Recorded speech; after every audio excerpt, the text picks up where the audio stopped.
Let's get started, guys. Welcome everybody, nice to see you all, and welcome to our members of the public coming on. First item is the emergency evacuation announcement. Should we be required to evacuate the building, would you please leave the building via the nearest available exit? There is one fire exit in this room. You will need to evacuate if you need to evacuate the room. Do so by the glass door, just to my left here, to the glass door to the fire escape. Please hold both handrails in case the stairs are wet and slippery. If anyone is unable to use the stairs, would they please allow others to exit the room before they go to the fire escape door where they can be given assistance. Our assembly point is in the public car park to the side of the civic suite, to the right now. Please do not delay your evacuation to collect any belongings. Please do not return to the building unless given permission to do so by council staff. Please note that this meeting will be audio recorded. Can I please remind you to switch off your mobile phone or to turn them on to silence. Okay, apologies for absence, I don't think we have any at all. Okay. Non-members attending, we have Councillor Wilkinson, Councillor Sperry and Councillor Gooding. Minutes of the meeting held on the 5th of February 2020. Are members happy that I sign those as an accurate record? Great. Yeah. Received the declarations of interest. Any? Okay, obviously if any do come up during the course of the meeting, please make it known at that point. Okay, item 5, questions on notice from councillors. Councillor Wilkinson is here this evening to bring a question forward from a resident. Councillor Wilkinson. Chairman, thank you.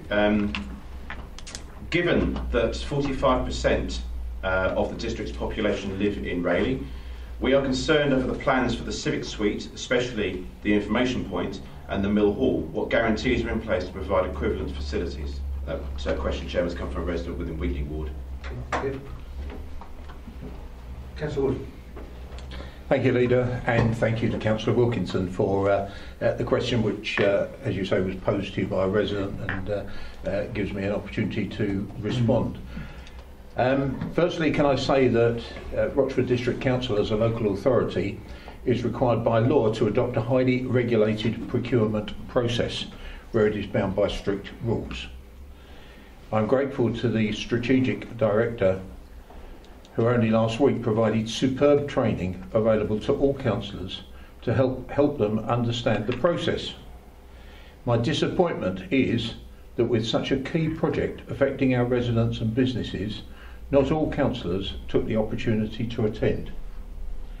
Had they would have realised that despite claims in media outlets to the contrary, information on the project has not been behind closed doors. In fact, it has been very open, and in the interest of openness and transparency, at times we've pushed the regulatory limits. There have been many meetings open to the public to attend, as well as public documents, press releases and frequently asked questions to set out our plans. Additionally, the full outline business case has been available on the council's website for everyone to read. The council is pursuing an ambitious asset strategy with the following objectives: to reduce future costs, which must be in the interest of council taxpayers, to regenerate the local area and facilities for local residents and businesses, and this applies to all of the Rochford district. So when mention is made of the 45%, and perhaps we won't quibble over the figures, but I would have thought 40% was probably nearer the mark. We have to bear in mind that the other 60% also have to be taken account of. But I do respect naturally that if it comes from a questioner in Rayleigh, they obviously have vested interest in their own community. So to provide, the third point, to provide fit for purpose office accommodation for council staff and key partners in order to drive efficiencies through a digital way of working. The asset strategy is just part of a wider transformation programme on the way in which this council operates. As portfolio holder for Enterprise, I have a clear vision of an optimised asset base that is fit for purpose, enabling a quality of service delivery for residents, visitors through a sustained programme of transformation from now and for many years to come. Both the Civic Suite building and the Mill Arts Centre are tired. I think we could all agree with that. I am personally committed to retaining a proportionate civic presence in Rayleigh, which will provide facilities to support residents of the town, as well as touchdown facilities where outreach officers of the council can meet with residents of the town or from which they can work remotely. And I think that's an important point. Unlike 20, 30 years ago, in theory, you ought to be able to work through current IT systems almost anywhere, and I think we have to keep focused on that.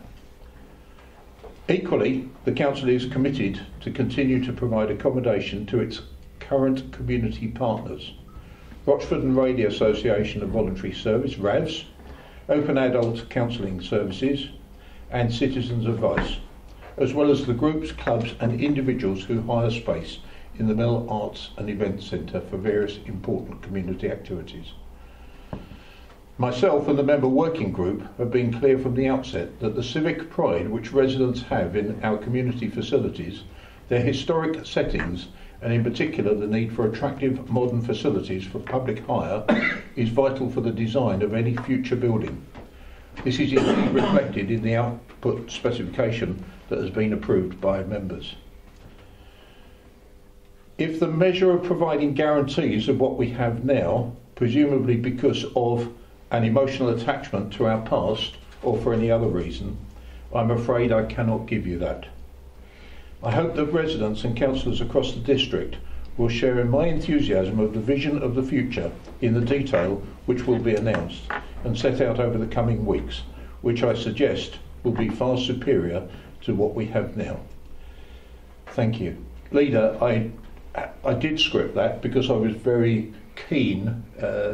The decent thing to do when you have a question is to make sure you cover some clear points.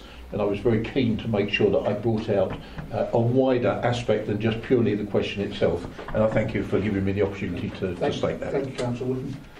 Councillor Wilkinson, you have the opportunity of one supplementary question.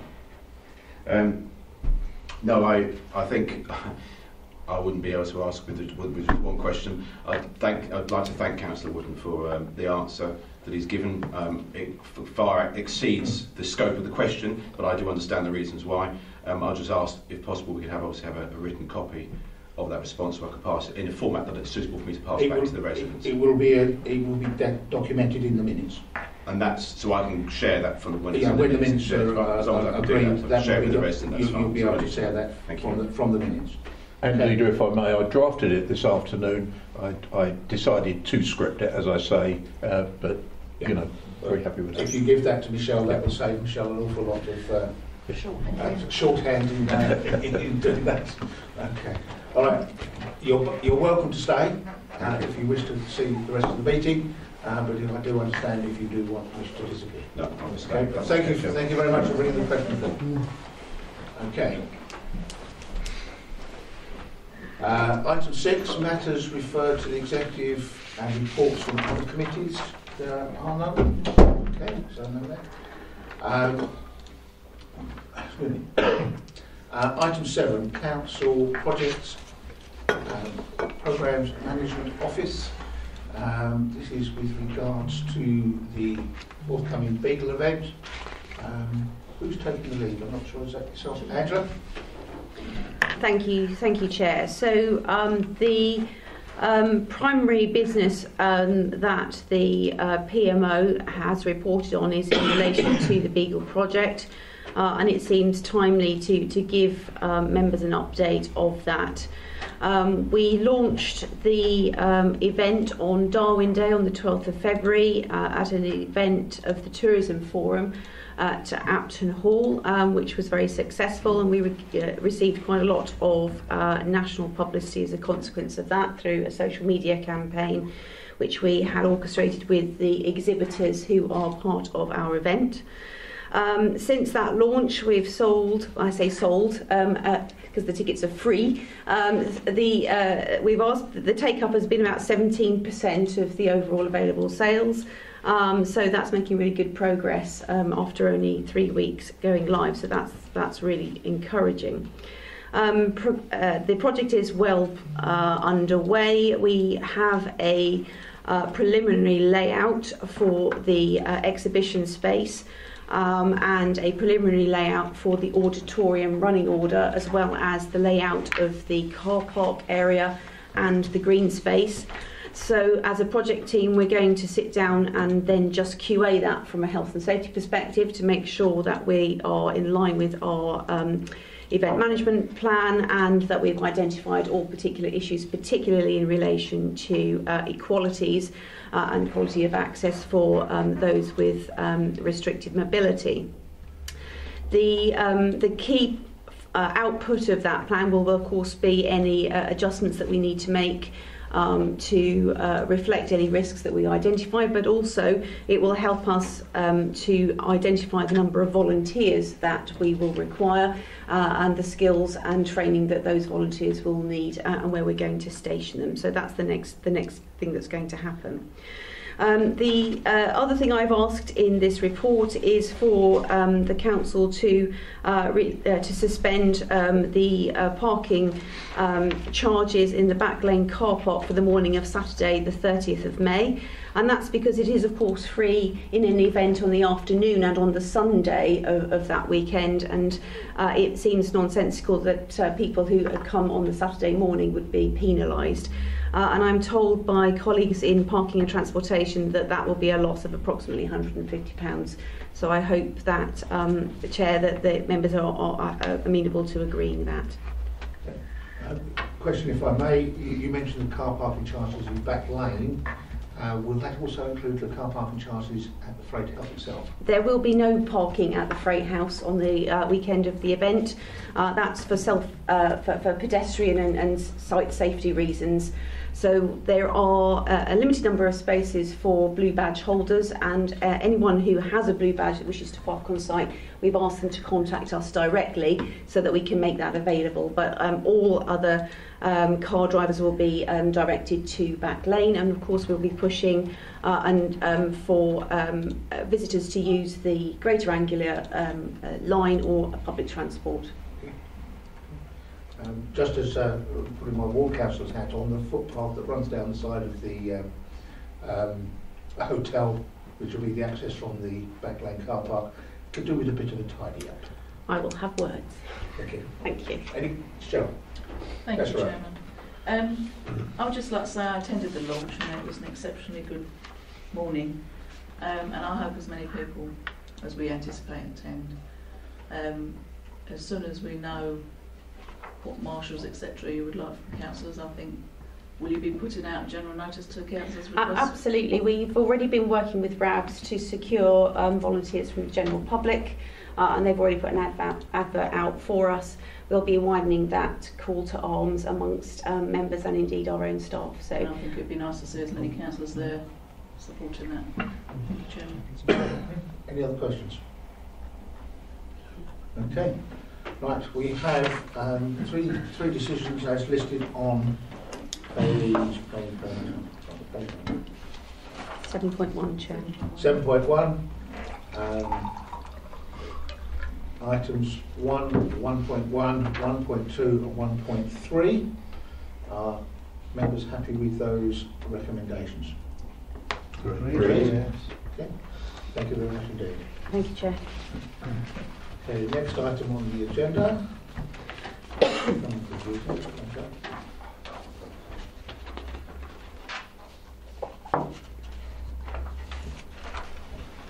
Okay, is a report from the Assistant Director, People and Communities, process for awarding voluntary sector grants. Yeah, I'll take the lead on. Thank you. So members, obviously you've received item 8, hope you had a chance to read through that. This outlines the work for the year ahead around our voluntary sector grant programme. I think as a local authority we've been very fortunate to still retain the funding to actually deliver a grants programme within the community, and this sets out the plans for the coming financial year. You'll notice that there's £25,000 being made available for the voluntary sector. It's been proposed that will be split, so there'll be a top slice for RAVs, they'll receive £15,000, and if you turn to 3.4 in the report, there's a brief outline there of some of the work that RAVs does in the community. I'm sure you all know they are a fantastic organisation and provide a great service in the community. In terms of the grant process itself, we've suggested in section 3.1 that no organisation will be able to bid for more than £1,000, so there'll be a cap at £1,000 for each organisation, and it will be for revenue funding. There'll be no capital funding made available this year. In 3.2, there's some detail around the outcomes that we're looking for those organisations that choose to apply, particularly looking to reduce levels of overweightness and obesity, to improve mental health and well-being, and just over the page, to support people to lead independent lives and to stay in their own homes, and additionally funding will be allocated to support applicants demonstrating how it can prevent homelessness. So we will be looking for applicants to fulfil one or more of those criteria. Just draw your attention to section 3.6. There's the time frame there for the small grants process, which will be hopefully open on the 12th of March, with grants closing on the 10th of April and decision made soon thereafter. We'll also just draw members' attention to the appendix, page 8.6, where there's a list of the grants programme that was carried out last year, and as you can see there were 9 organisations that benefited from the community grants programme from across the district, with some excellent work there. One of the things that's been brought in is to make sure that the work actually complements the health and wellbeing strategy, which is why there's the column there, health and wellbeing action alignment. Those numbers actually refer to the points in the strategy that each of those groups has helped to meet. Finally, members, the remainder of the appendix just highlights some of the work that the grant programme enabled to happen. There's some excellent work that's taken place in the community through this grants programme. I'm very pleased that we've been able to continue it for the coming financial year. Obviously happy to take any questions. Any questions from any members? Sorry. I'd just like to say what's not to like about this report. This is an example of the council working with the community, supporting the community, helping the community. I think this is another year of us budgeting some money aside for an exceptionally good reason. And just to add that there is another avenue of support that we do give to organisations by means of the discretionary rates relief. And at some stage soon there'll be a table that indicates the value of that support to local organisations as well. Thank you. No, it's just in addition. I take it. Sorry. Yeah, I take it in addition to the grant to RAVs. It's not included in the fact that they actually use these premises. Is that over and above? That's over and above that grant funding. So it's even greater in reality. Okay. I believe also we give them free parking spaces and various other little benefits as well. Okay. Any other questions? Ben? Thank you, Chairman, through the Chair. Will the application form for this be online on the website? I believe it will be. I will confirm that with Louisa, but I will believe it will be available online. Yes. Thank you. Okay, we have 3 recommendations on page 8.1, listed at 1.1, 1.2 and 1.3. Are members happy with those recommendations? Yes, agreed. Yeah. Members, I think, if I remember correctly, is the last item on the agenda. Thank you very much for coming along. Thank the members of the public and the visiting councillors and the officers for their time. I close the meeting at 19:49. Very good. Very good.